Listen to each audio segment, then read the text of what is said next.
1, 2, 3. Merci, Shadowz.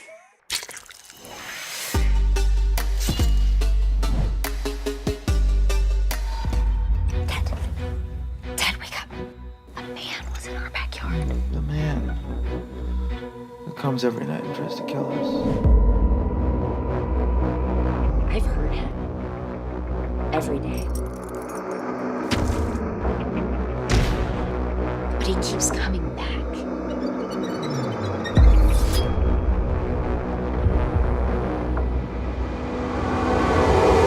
I just want to say I'm super thrilled that we're going to have a French release. That really means the world. And I think French horror fans are going to get a kick out of it. So.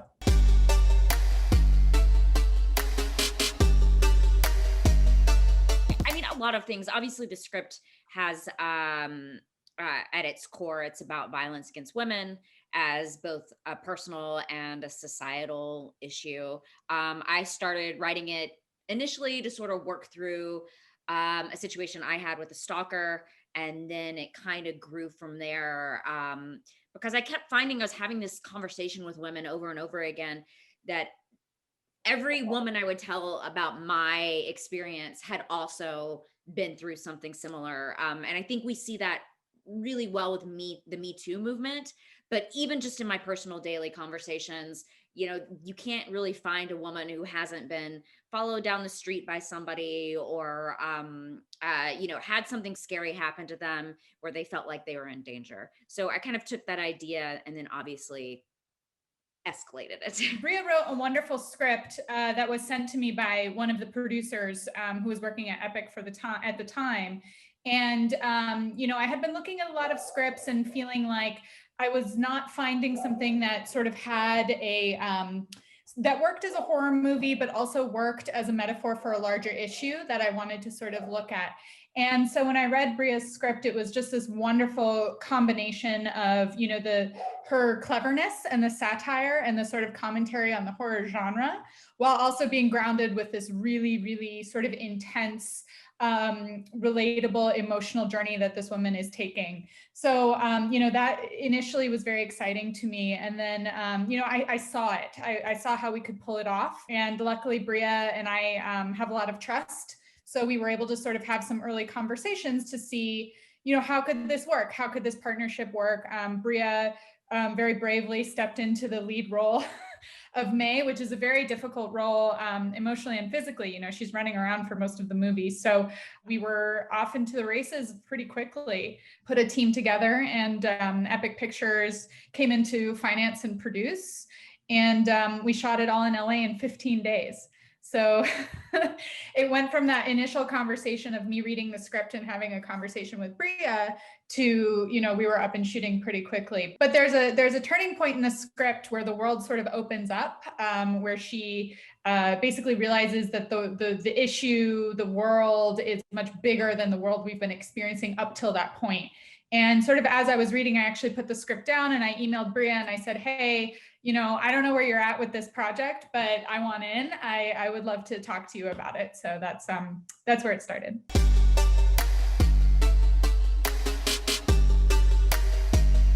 I'm from a performing arts family. My mother is a performing artist. And so I sort of grew up around the arts and music. And so after going to film school, I, you know, was sort of in that world and was making my own projects, my own art projects, while also working in commercials. So I was sort of balancing those two things, and sort of building off of my commercial career, I was able to make my first feature film, which is a very, very small film. And that was sort of the first feature experience that I had as a director. So I had been working as a crew member on other people's feature films, independent horror, that kind of stuff. But that was my first feature film. And it was an incredible experience. And Epic Pictures actually ended up distributing the film. So that relationship, of course, sort of translated into Lucky a few years later.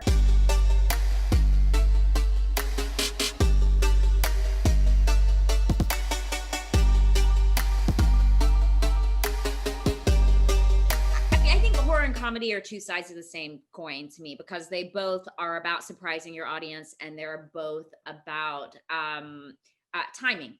And for me as an actor, I've always done both. While a lot of people, I think maybe your audience might know me from horror movies, I've also been on a number of sitcoms and done quite a bit of comedy. And so I don't really know how to make horror without comedy.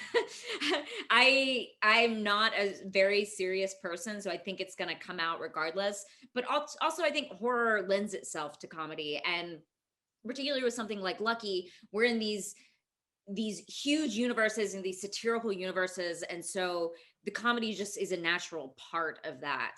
And I think comedy is really important to horror. I mean, you're gonna have all this darkness, you have to have some sort of lightness in there as well. There's nothing like the collective exhale that happens in a movie theater when everyone's really scared, and then all of a sudden someone says something funny in the movie, and then everyone can laugh at the same time. I think it's so important to filmmaking to have these moments of ups and downs, but particularly in horror. The challenge for me as a filmmaker, I think, was, can you start in that place where people are sort of laughing a little bit to suddenly being very, very serious, right, at the end, and sort of finding your way between those tones, right? You're kind of juggling the different tones of the film. And I think that's so ambitious, especially for a smaller horror movie.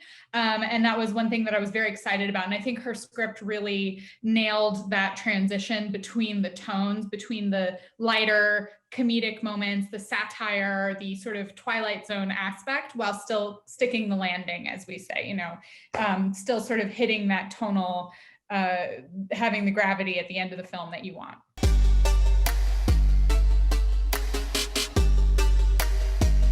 The script and the movie pulls from a lot of slashers. And I think when I would pitch the movie to people or tell people what I was writing, I would always start with the scene. This is a spoiler for your audience, but I'd always start with the scene where the main character is in the bedroom and the husband is like, yeah, of course, that's the guy who comes to our house every night and tries to kill us. And that was me sort of playing with that idea of the slasher movie, where we have, in slasher movies, the same person does keep showing up over and over again. And I just wanted to hold a candle to that and put a spotlight on that and show how ridiculous it is, but also how scary it is at the same time. So, I love horror. I love genre stuff. It's basically all I watch and consume. So I think these kind of playing with the tropes comes really naturally. And I think it's something the horror audiences really like. Yeah, I think Scream was a really big influence. We even have a few frames in the movie that I think, really feel pulled from the Scream universe. And that's definitely intentional.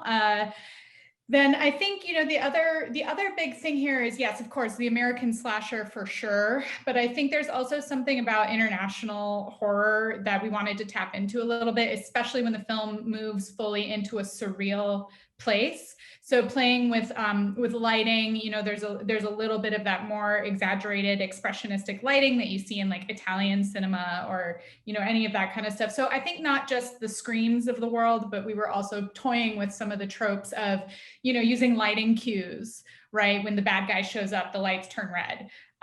Things like that really let us play with the full expression of what a horror slasher can do.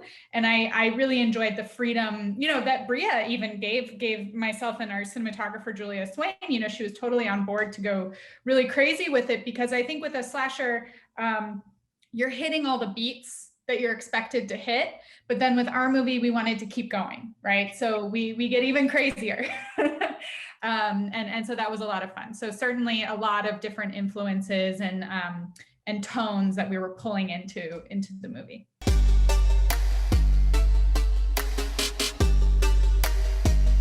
Look, the most important thing with a movie like that is that it's honest and it feels grounded. And of course, Brea and I, being women in the world, understand this character and we understand the core conflict and issue of the movie. And so bringing that in, we also tried to have as many women department heads as possible. So we had a lot of women on this movie, and a lot of men who were extremely, they were very aware of the content of the film. And so, you know, we had a lot of conversations. Our editor, for example, was a man, is a man. He's still alive.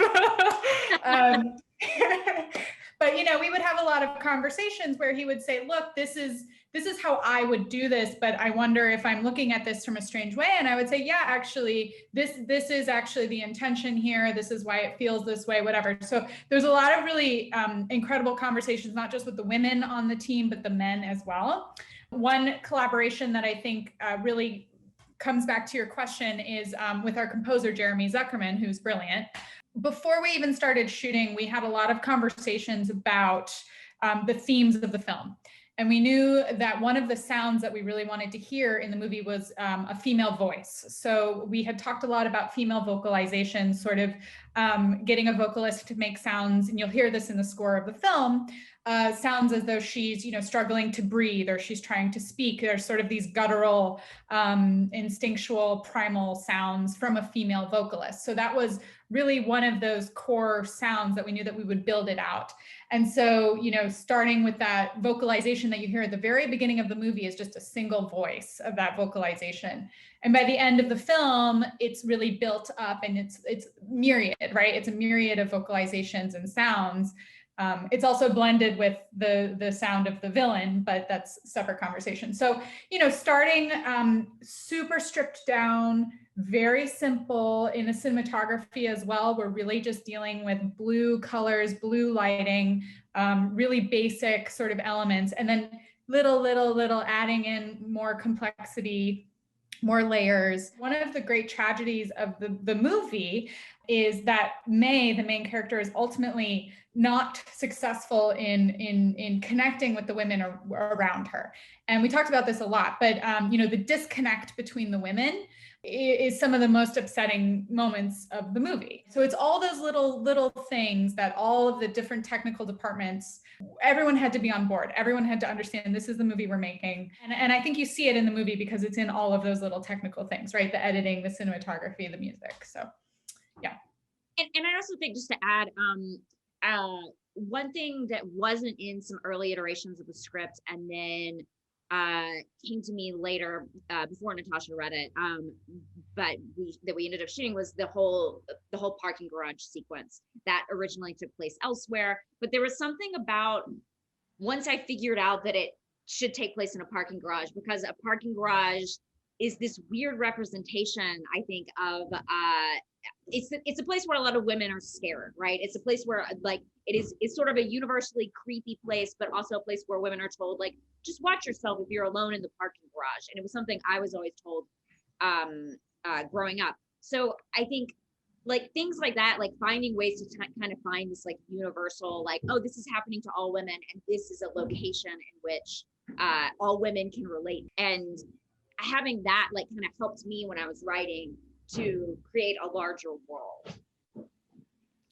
Yeah, and I think also the fact that May is not a perfect final girl. So we're talking about slashers before, and I think sometimes why those movies are very effective in what they're trying to do, but maybe not, you know, really tackling the topic as our film does, is because these women are not always allowed to make the wrong decision or the selfish decision that's maybe feels more honest.